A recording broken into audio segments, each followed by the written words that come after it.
Good morning, viewers, and once again, welcome to my channel Let's Learn Together. In one of the last videos that I posted on my channel, I tried to interpret the poem My Mother at 66, written by Kamla Das, in which I very clearly discussed with you how is it that poem is not just talking to us about the concerns of the elderlies in the society, but it also inevitably reflects a change that the Indian society has been through in past few decades.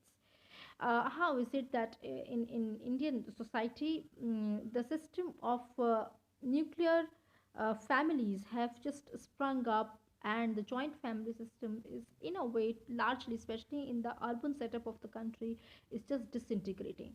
Right? In today's video, I intend to talk to you about the poetic devices that has been used by the poet Kamla Das. Now, why is it that one needs to understand or read or comprehend or in fact to use poetic devices in the poem? Well, there are variety of reasons for it.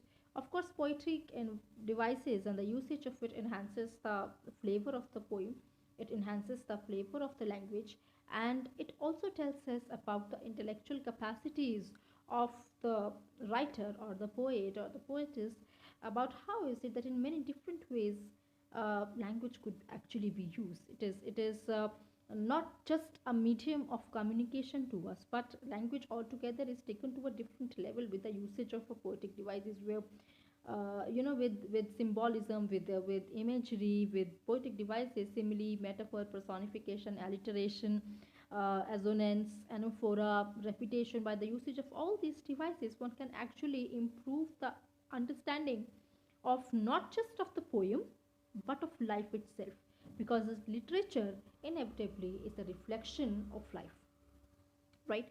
So that is why it is always interesting to study about poetic, although at some time you might find poetic devices not easily understood by you. You might have difficult time with them, but then it is of course very important for us and interesting also to know about them, right? So let us begin with the poem, and let us look at line by line um, the various sentences in which some or the other poetic devices have been used. So when you begin from the beginning, there is this sentence which is approximately the fifth sentence of the poem, where she says, I saw my mother beside me, doze, open mouthed, her face ashen like that of a corpse, and realized with pain.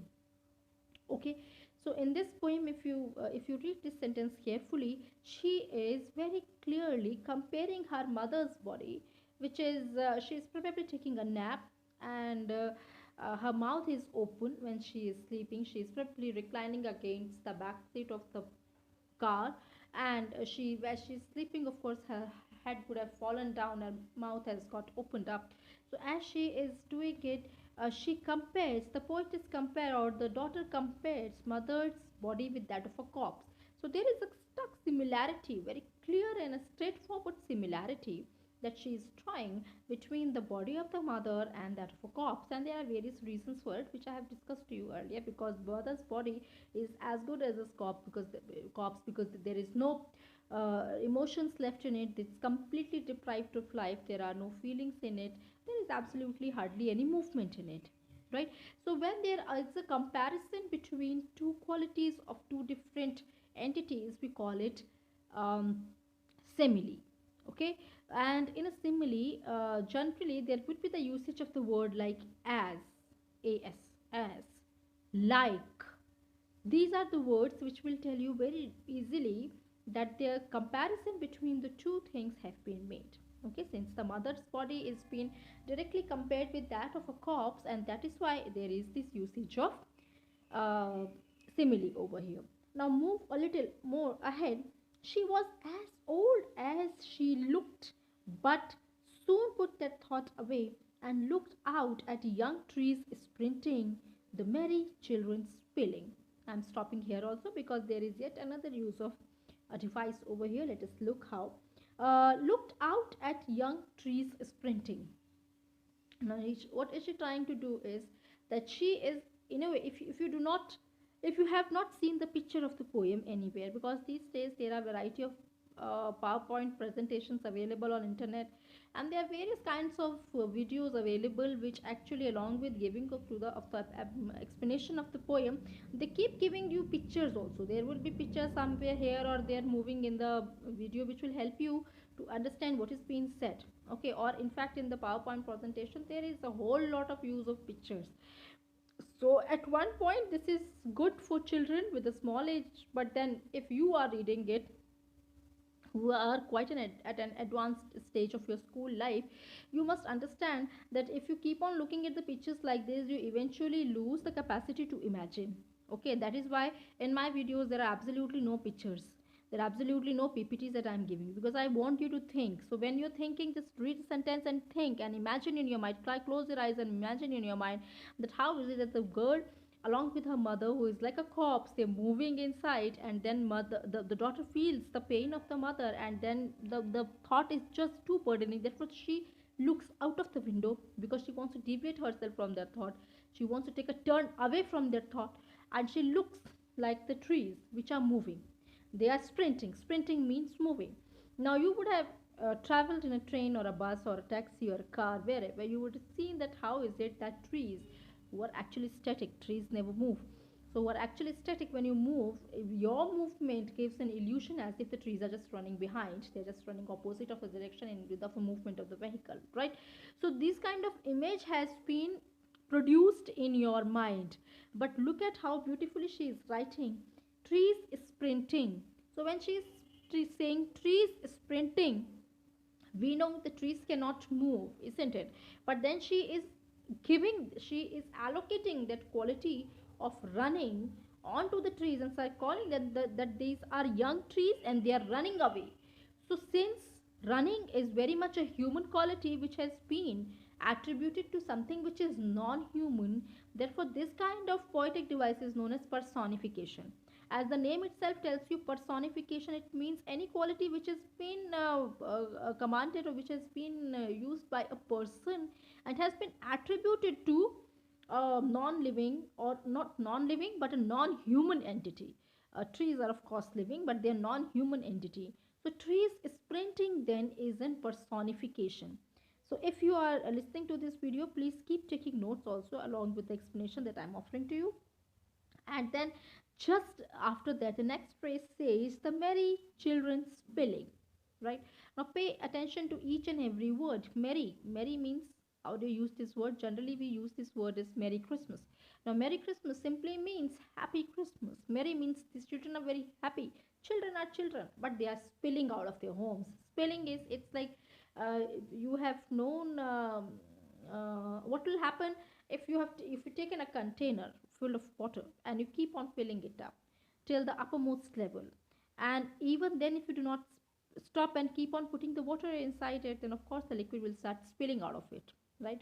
And if you open up the peas, green peas, if you just open up the green peas, those green rounded peas will just spill out of its cover. Okay, the spilling means something which just come out of its surface, or some just come out of its boundaries. So these little children, they are spilling out of their homes. Spilling out of their homes means that they're just coming out of their homes, they're running out of their homes, they're just jumping out of their home, and they're very happy. Okay, so this is definitely a metaphor here, because metaphor, as you would already know, it is basically the comparison between two things, but a very subtle and a very implicit comparison between the qualities of two things, where these two things might not actually be related to each other. Okay, so these children are not spilling in the way the liquid gets spilled out of the container, but they are just running out of it. So the kind of comparison that is, the quality that is being given is, we because we need to imagine them that much. Like the children are coming out, they're just jumping out of their homes, and there's just a lot of vitality and exuberance and life that is there in them, and they're coming out of their homes and they're running out and they're playing. Okay, so in the first part, trees in sprinting, there is personification. In the next part, the in children spilling, there is metaphor. But when you read this whole sentence together, there is an image caused in your mind. And the image which is caused in your mind is the trees which are running behind and the children which are coming out of their homes to play together probably. So when these kind of images are produced in your mind and it is being done deliberately, this is called imagery. This is called very stark use of imagery. For example, in the phrase trees is printing a very clear image. The minute you think about it, you are able to visualize a taxi moving on a road and the trees passing by. So this is nothing but a kind of optical illusion that has been produced in the mirror of the car, maybe. And this is the beautiful way in which Kamla Das is representing the same, because this is something which is very normal. All of us would have experienced this at one time or other in our lives, but the way she puts it up is extremely wonderful. So she is calling the trees to be running behind, as in childhood we often used to think that the trees are actually running behind, only to realize later that trees never move. It's just our movement, and trees are, we are passing by them, right? So that is what I said, that poetic devices are extremely important, because they they tell you that there are variety of ways in which language could be used, and through these various waves, human understanding could be pushed to its furthest level, right? Let us look at the next uh, poetic device. uh, Moved on the few lines a little later than that, and then he says, I looked again at her, wan, pale as a late winter's moon. As a late winter's moon.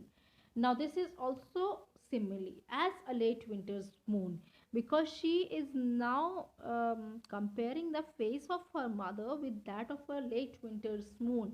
Now, late winter's moon, what are the qualities between late winter's moon? Late winter moon could be a moon which happens to be visible to us during late winters. Okay, it could either be an advanced time in the wintry night, or it could be a time when the winters are approaching towards its end. But in both the times when you find the moon, it's not at its brightest. It is something which is coming out to be colorless, and it's probably not looking as beautiful as it generally does on other days or on in other seasons, right? It's lifeless, it's looking dull, probably there are clouds also. So the appearance, the beauty of the moon is just taken away because of the late winters. Okay, so that is why, that's how the face, the lifeless, has been the face of mother also. Mother's face has also grown extremely lifeless and dull and without any life, and probably it has lost its beauty. It has like the moon has lost its glory over there, because moon is extremely beautiful on a very clear night, but on a winter's late winter's night, because of some foggishness in the environment or because of the clouds in the sky, you might not be able to appreciate the beauty, because that is not very clearly visible.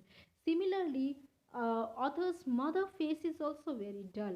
It's looking, it has lost its beauty and glory, the one that she would have possessed during her youth days. So she has lost all of them now, and that is why there is this use of simile over here, which she is using to compare or to inform us about her mother's deteriorating condition, right? So these were the poetic devices. But you move a little later in, she say, all I said was, see you soon, Amma. And all I did was smile and smile and smile. So you find that there is this usage of the word smile thrice. So she says, all I smile and smile and smile. This is called repetition. Repetition is when a word is repeated over a period of time, only to emphasize something which is extremely important. And here, her is smile. Why do you think she needs to emphasize clearly, or undoubtedly so many number of times that she smiled and smiled and smiled? She needs to emphasize this because she knows that that smile was it's a smile of helplessness. It's something but she cannot do anything about it. She knows mother needs her attention and love and care, but then she needs to move out, and that is something which cannot be controlled, and she has to go out. Therefore she smiles. Smiles with helplessness, and also with a hope that she just hope that when she comes back she finds her mother alive, because mother is really really old, and in her age no one can never say what will happen to the person. Therefore she says that, that smile, the repetition of the smile, and she's emphasizing that all she could do was a smile. That is why she's emphasizingly saying that all I did was smile and smile and smile. So she's saying that there was nothing else that could have been there. That is why there's emphasis on the smile. Nothing else could be done, no another action could be taken to improve the condition, mental or physical, of the mother. And also this reflects her helplessness and a hope that she sees her mother once again when she comes back from her work to meet her mother, right? So these are how the poetic devices have been used in the poem. Please read the poem again and see if you are able to make sense of them. If there is any difficulty that you are encountering, please leave your question in the comment section below, or you can get back to me with your questions on the group, WhatsApp group also. Now there are a few other things that I would like to explain here, and those are that there is a reference to a childhood's fear that the narrator goes through the minute she looks at her mother standing a few yards away in the airport. She turns back at her mother, and she finds her mother very lifeless and dull, and then she says, and felt that old familiar my childhood's fear. What could be her childhood fear? Although some of you have really answered this question well in past, there is one more time I would like to offer the explanation that for any child the biggest fear could be to lose his or her mother, because a child is most close to her mother or his mother. The relationship between the child and the mother begins even before the birth of the child. So both of them have been sharing the same body, the same space for approximately 9 months. And it's not just the sharing of the same space, they have shared the same emotions, the same feelings, happiness, sadness, and pain, probably, pleasure, everything. And when the child takes birth, it's the mother who understands and who takes hold of the baby, or who is in the first who is the only person who gets very physically and emotionally closer to the baby. So that is why the biggest fear, generally children tend to understand or tend to take their parents, or at least their mother, for granted, because they know that mother will love them immensely and unconditionally, and mother will not allow anything to happen to the child, come what may. Therefore the biggest fear is also of losing the mother. What if I lose my mother, right? So now that same childhood fear reappears into her mind as she is moving away, because she knows that by the time she comes back again, she might not be able to visit her mother. Might not be alive to meet her again. And that is why it says that all I did was smile and smile and smile, right? Therefore the fear that she goes through is familiar, because she has been through that fear when she would have been a child.